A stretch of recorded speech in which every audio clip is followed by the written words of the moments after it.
Farmers in the region have begun harvesting vegetables for the first time since the freezing weather hit. But there are fears that food prices are rising because of the problems. Meanwhile, most of our schools have finally reopened, allowing pupils preparing for GCSEs, AS and A-levels to sit their exams. Victoria Webb has this report. This is the first time since Thursday that pickers on this farm at Alderton near Woodbridge have been able to harvest these turnips. Richard Parry and his team here are thought to be the biggest suppliers of the crop to UK supermarkets. Despite using mesh for insulation, the freezing temperatures have meant they haven't been able to make any deliveries. Today the crops are finally coming out of the ground. For the last 3 days the turnips have been frozen, and every time they've tried to harvest them the leaves have just broken off. I've personally been here 10 years. I've never seen anything as dramatic as this. We've never missed a day's harvesting in those 10 years as a result of weather. Thankfully they're thawing relatively slowly, which isn't affecting the crop too much at all. For those dealing in the wholesale food markets like these traders in Norwich, they're finding the weather is affecting prices. You can't get them out of the ground, or it's really hard. It's a lot more hard labour and you need more people, which means more money, which means higher prices.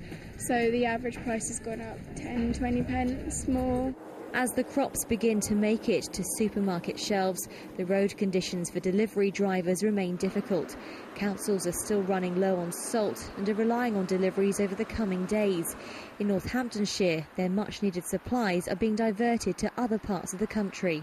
We're now really desperate for a delivery, but because it's all now controlled by the central government under the salt cell, we understand that the Government Office East Midlands have decided this morning what the allocation is today, and they've decided to allocate salt to Nottingham Town Centre, Derbyshire and North Lincolnshire. After last week's disruption, only a handful of schools remained closed today, including just one in Cambridgeshire and 4 in Suffolk. Many roads and paths are still treacherous, so teachers, parents and pupils at Woodbridge Primary School have been doing all they can to enable it to open tomorrow. We were clearing yesterday for a couple of hours, and we stood in the car park and watched as a snowplough drove down the road, and I tried to sort of look pleadingly at them, but they wouldn't come in. At Chelmsford County High School for Girls, which was open today, students arrived for their AS and A-level exams. There was no intention to delay those examinations, so if they didn't sit them this week, then they would have to sit them in the next session, which isn't until the summer. And in the summer, they've got lots of other exams to sit, so clearly that would have had an impact there. With so much snow hanging around, it will be a while before conditions return to normal. But as it begins to thaw, we could see the resulting water causing its own problems. Victoria Webb, Anglia News. Now, the body of the first soldier killed this year in Afghanistan, who was from Burwell in Cambridgeshire, has arrived back in this country. 19-year-old Private Robert Hayes of the 1st Battalion, the Royal Anglian Regiment, was killed by an explosion in Helmand province on January the 3rd. His body was flown to RAF Lynham before then passing through nearby Wootton Bassett. Newspaper colleagues in Norfolk are today mourning the death of the first British journalist to be killed in Afghanistan. Rupert Hamer, the Sunday Mirror's defence correspondent, was hit by a roadside bomb that also claimed the life of an American soldier. He began his career as a journalist with the Eastern Daily Press in Norwich. Malcolm Robertson has the report. He'd covered the deaths of numerous British soldiers in Afghanistan. Over the weekend, war reporter Rupert Hamer himself became a victim. Today, the Daily Mirror reflected on the tragic loss of one of their own.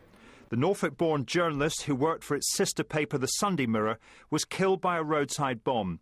He'd been with a convoy of American soldiers. Having been educated at Town Close School in Norwich and then Gresham's at Holt, Rupert Hamer left school to pursue a career in journalism. Rupert Hamer began working here in the Eastern Daily Press newsroom in 1988. It was a fairly modest start. He would run errands, he would make coffee, but once he was recruited to the in-house training scheme, it quickly became apparent he had the potential to become a very good journalist.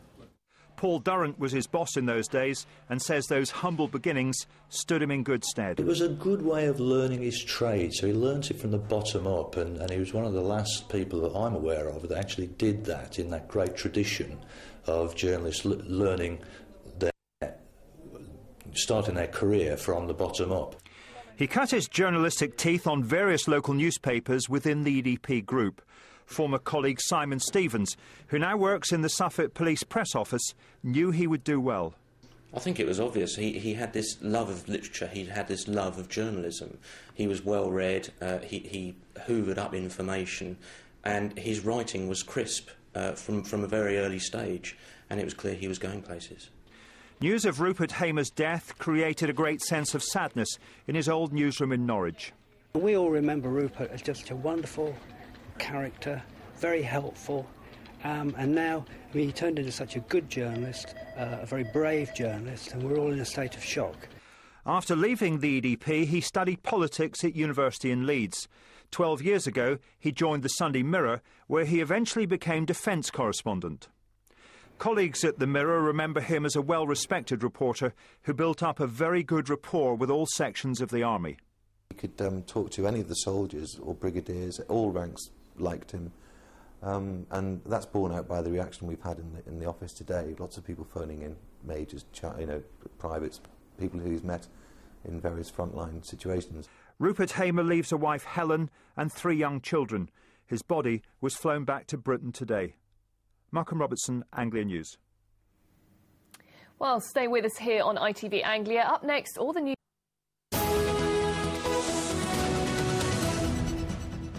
Well, more news now. The Armed Forces Minister, Bill Rammell, has agreed to meet the families of the people killed in the 1994 Chinook helicopter crash, but has ruled out a further inquiry. The incident in the Mull of Kintyre killed 29, including one of the pilots, Flight Lieutenant Jonathan Tapper, whose father's from Burnenthorpe in Norfolk. An official RAF inquiry found him and his co-pilot guilty of gross negligence. 3 more inquiries proved inconclusive, and it emerged this month that a Ministry of Defence document written before the tragedy said computer software was positively dangerous. A crime writer from Essex was a member of a gang which targeted security guards delivering to cash machines. A court in Chelmsford heard today. Terry Smith from Canvey Island and his brother Len Smith from Dagenham deny conspiring to rob and conspiring to possess firearms with intent to rob. The court was told that Brian Wall had already been convicted of robberies, including one in Rayleigh. Meanwhile, in Norwich, the jury has gone out in the trial of a doorman accused of the manslaughter of a 46-year-old man on the Prince of Wales Road.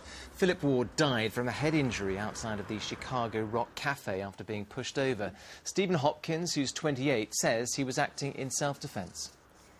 Rail passengers in and out of Norwich are being warned to expect cancellations and delays tonight following reports that a person was hit by a train. It happened between Diss and Norwich and will affect services until at least 8 this evening. Bus replacements are now in place. Now, with salt supplies for our region's roads running low, one man from Norfolk has been making sure his hometown keeps open for business. Ashley Ward from Fakenham has been giving away his grit. Jim Rice has been to meet the man who really is the salt of the earth. Every community across the region will have its own story of people coming together to overcome the worst of the weather. But few places can claim to have as much grit as Fakenham in Norfolk. And that's largely thanks to this man. As well as selling grit from his yard on the edge of town, Ashley Ward has been melting hearts and pavements by sending out his salt to anywhere it's needed. My boys and that, we scratched ahead and we thought that'd be a good idea. Go around the police station, the fire station, ambulance station and Cranmer House.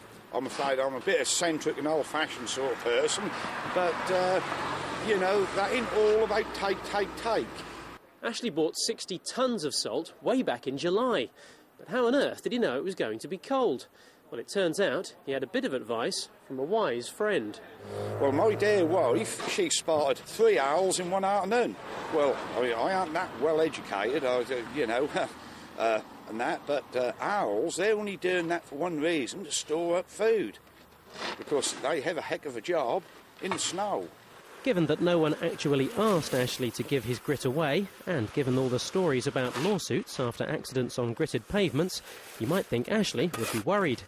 Not a bit of it. Anyone want to sue me, they can do. They don't get nothing, because I ain't got no. The only thing I got is rock salt, and we all know that's worthless. I'm sure the people of Fakenham would disagree. Jim Rice, Anglia News, Fakenham in Norfolk. Good on him now.